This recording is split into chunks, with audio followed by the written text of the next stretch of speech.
النحل آیت 58. اعوذ باللہ من الشیطان الرجیم وَإِذَا بُشِّرَ أَحَدُهُم بِالْأُنثَىٰ ظَلَّ وَجْهُهُ مُسْوَدًّا وَهُوَ كَظِيمٌ. اور جب بشیرہ خوشخبری دی جاتی ہے احدہم ان میں سے ایک کو بالانثیٰ لڑکی کی ظل ہو جاتا ہے وجہہ چہرہ اس کا مسودن سیاہ وہو اور وہ کظیم سخت غمگین ہوتا ہے.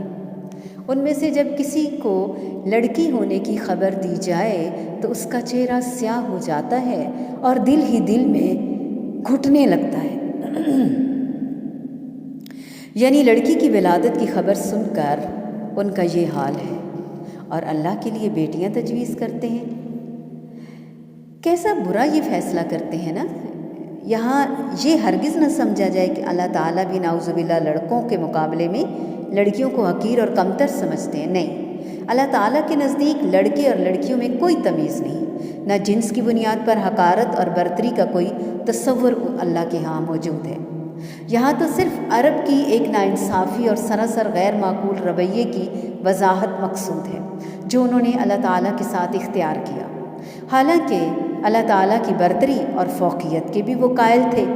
اور اس کا منطقی نتیجہ تو یہ تھا کہ جو چیز یہ اپنے لیے پسند نہیں کرتے اللہ تعالیٰ کے لیے بھی اسے تجویز نہ کرتے. لیکن انہوں نے اس کے برعکس کیا.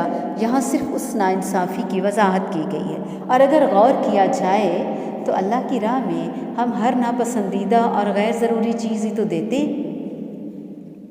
جو چیز کم اچھی لگتی ہے وہ ہم اللہ کی راہ میں دے دیتے ہیں.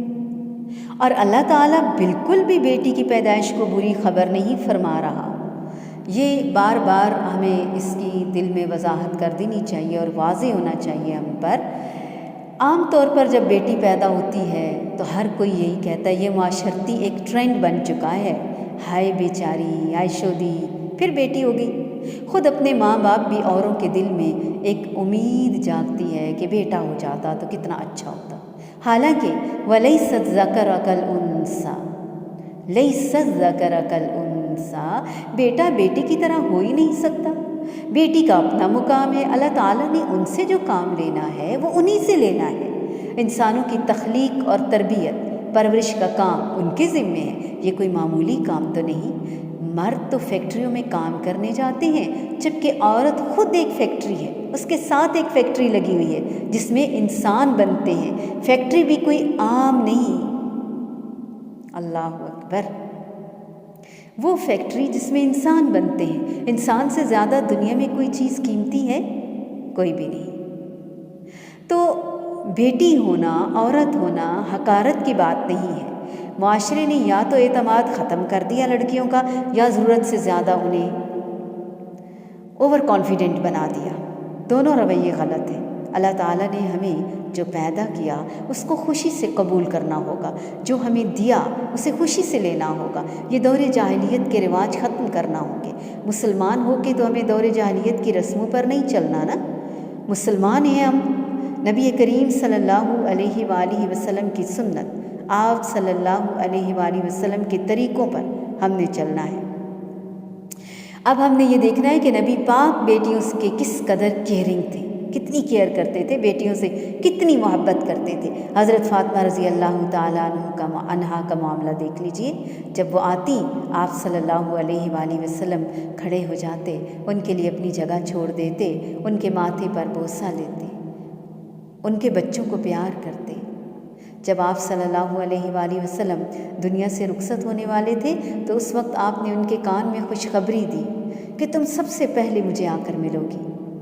اور وہ بھی ان کی بہت زیادہ ان سے محبت کرتی تھی.